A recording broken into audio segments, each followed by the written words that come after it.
कि आज MIM एक हकीकत बन चुकी है बिहार की सियासत में।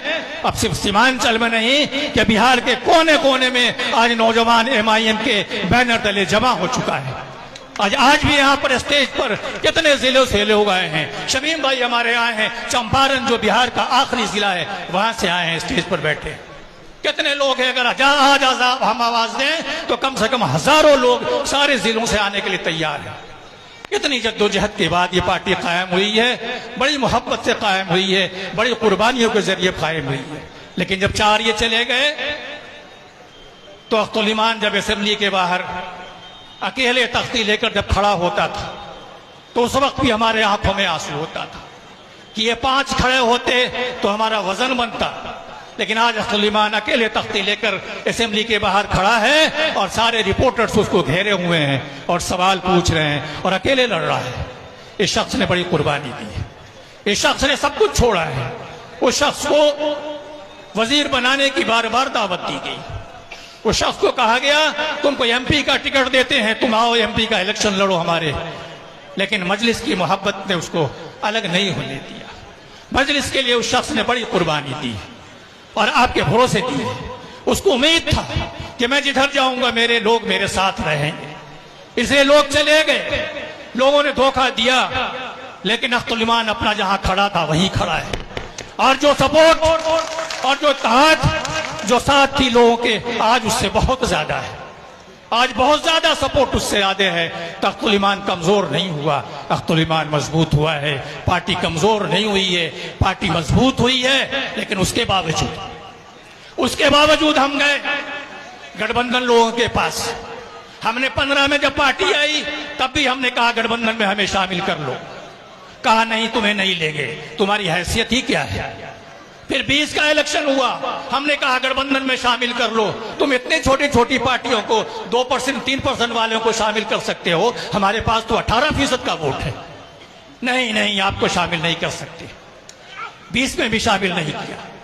इस बार भी जब ये बात आई और कहा गया कि नहीं MIM वाले तो सीधे नहीं आते, बात नहीं करते, तो हम लोगों ने खत लिखा, हम लोगों ने चिट्ठी लिखा लालू जी के नाम पर और तेजस्वी के नाम पर, कांग्रेस के अध्यक्ष के नाम पर, माले के जिम्मेदार के नाम से, सारी पार्टियों के लोगों को हमने नाम लिखा, गठबंधन के लोगों को, और कहा हमें शामिल कर लीजिए। और उसमें हमने क्या रखा जवान कि हमारे 6 MLA पिछली बार जीते थे, हमें 6 ही सीट दे दो। क्यों 6 सीट? हमारे बहुत से लोग नाराज हुए कि आपने इतना कम डिमांड क्यों रखा, हमारी पार्टी तो बहुत मजबूत है, आप 6 सीटों का आपने डिमांड क्यों रखा। हमने कहा हम बड़ी कुर्बानी देने जा रहे हैं, बड़ी कुर्बानी हम चाहते ना चाह रहे हैं। हम नहीं चाहते कि सेकुलर वोटों का बिखराव हो, नहीं चाहते सेकुलर वोट बट जाएं और फिरका परस्त पार्टी बिहार में आकर हुकूमत करे, हम नहीं चाहते। इसलिए हम अपने घर से कुर्बानी दे रहे हैं। हम कहते हैं 6 ही सीट दे दो हमको गठबंधन में, हम लड़ने के लिए तैयार हैं, इसके लिए तैयार हैं कि हम एक साथ होकर लड़ें, सेकुलर वोट बटे नहीं। लेकिन हमें जवाब दिया गया नहीं, आपको हम 6 सीट भी नहीं देंगे। ये हैसियत उन्होंने हमारी मानी है, वो हमें इतना कमजोर समझते हैं। तो उसमें हमने चिट्ठी में लिखा था, आखिरी चिट्ठी में जब लिखा था, अख्तर भाई बताएंगे उस बात में, आखिरी चिट्ठी में लिखा था तुमने हमको एक्सेप्ट नहीं किया, आपने हमको नहीं माना, आपको हम अपने शामिल नहीं करना चाहते हैं। इसलिए कि एक बात दीजिए, मैं आपको बता दूं, 15 के जमाने में 2015 में जब भी जाता था सीमांचल के, मैं तो आपके इलाके का नहीं हूं, मैं तो जहानाबाद और मगध का इलाका का रहने वाला हूं, लेकिन जब भी आपके इलाके में गांव में गया, हर लोग यही कहते थे आप गठबंधन में क्यों नहीं शामिल हो जाते, आप गठबंधन में होकर क्यों नहीं आते। सब लोगों का असरार था, हर इलेक्शन में वो कहते थे आप गठबंधन के साथ आ जाइए तो फिर आपको कोई जीतने में कोई कामयाबी होगी।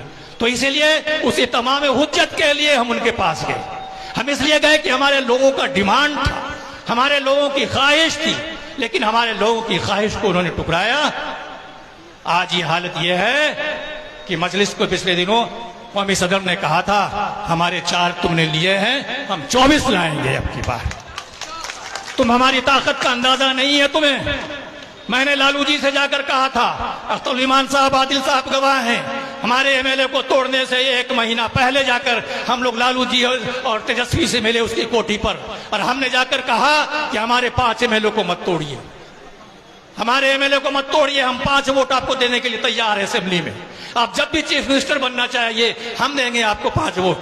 आप मत तोड़िए पार्टी। तो तेजस्वी वहां पर बैठा हुआ था, तेजस्वी ने कहा कि नहीं नहीं, मैं नहीं आपकी पार्टी को तोड़ रहा हूं, जदयू वाले आपको पार्टी को तोड़ रहे हैं। अशोक चौधरी बुला बुला कर आपके एमएलए से बात करता है, वो आपके एमएलए को तोड़ना चाहता है, लेकिन बाद में साबित हुआ कि राजद और जदयू दोनों ने मिलकर हमारी पार्टी को तोड़ा, हमारे एमएलए को तोड़ा। उन्होंने चाहा पार्टी कमजोर हो जाएगी, एमएलए चले जाएंगे। अल्लाह का बड़ा शुक्र है, अल्लाह जिसको रखे उसको कौन चखे। अल्लाह ने हमारी ताकत मजबूत रखी, अल्लाह ने और आपके साथ में, आपने उस बुरे वक्त में भी हमारा साथ नहीं छोड़ा, आपने एमएलए जाने के बावजूद हमको नजारा नहीं। तो ये आपको हम शुक्र अदा करना चाहते हैं। और हमारे साथ अब आए हैं सरवर साहब, पार्टी में ज्वाइन करने आए हैं, दूसरे लोग पार्टी में ज्वाइन कर रहे हैं, बड़ी तादाद में सारे बिहार में लोग आ रहे हैं, एक्स एमएलए एक्स एमपी बहुत से लोग आ रहे हैं। आज हमारा वो जो भगोड़ा जो है सर, आज दिल्ली में जाकर टिकट के लिए दरवाजे पर सजदा कर रहा है। शर्म करो, शर्म करो। तुमको तो घर बुलाकर एमआईएम ने टिकट दिया था, तुमको तो एमएम ने इज्जत दिया, तुम्हारे लिए बरसुद्दीन ने जो है खून पसीना दिया। और क्या चाहते तुम्हें? तुम्हारी बेगैरती, तुमने ऐसी बेइज्जती का सबूत दिया, तुमने कौम को बदनाम किया, तुमने कौम को जलील किया। ये मुसलमान ऐसे होते हैं, ये मुसलमान ऐसे होते हैं कि इनके जीते हुए एमएलए भाग जाते हैं। आज हम पर लोगों ने ताना दिया, इल्जाम लगाया, आपके एमएलए को तो मैं जितवाता हूं लेकिन भाग जाते हैं। हमने कहा पार्टी तो हमने मजबूत रखी, उनको सारा इज्जत दिया, अब चले गए, तुमसे पूछिए क्यों भागे, कौन सी कमी रह गई हमारे अंदर। पार्टी तो सब टूटी है, कांग्रेस से लोग भागे हैं, दूसरी आज भी राजद के 8 एमएलए भाग चुके हैं अब तक। तो भागने वाले तो भागते ही रहते हैं, किसको कौन रोक सकता है? 4 पाए को तो रोक सकता है, 2 पांव वालों को कोई नहीं रोक सकता। तो उसके बावजूद भी मैं आखिर में बात करना चाहता हूं, आज हमारी पार्टी बड़ी मजबूत है, आज पार्टी में नए नए लोग शामिल हो रहे हैं, मजबूत लोग आ रहे हैं। और सबसे बड़ी चीज हमारे वारिस पठान साहब, मैं उनका शुक्रिया जितना अदा करूं, ये मर्द मुजाहिद और ये मर्द हक जो दिन रात मजलिस के लिए जीता है और मरता है, हर वक्त पार्टी की तर्जुमानी करता है। ये शख्स जहां भी मजलिस के लोग जब भी याद करते हैं वारिस पठान भाई चले जाते हैं। इतनी मोहब्बत के लोग जिस पार्टी में रहेंगे उस पार्टी को कभी कोई खत्म नहीं कर सकता, वो पार्टी खत्म नहीं हो सकती इंशाअल्लाह। अल्लाह से दुआ है कि इस पार्टी को जिंदा और सलामत रखे, आइंदा पाइंदा रखे, और हमारे जो लोग इलेक्शंस में जब भी जहां भी खड़े हों उनका सपोर्ट वैसे ही मिलता रहे जैसा कि आपका पिछले दिनों मिलता रहा है। बहुत बहुत शुक्रिया।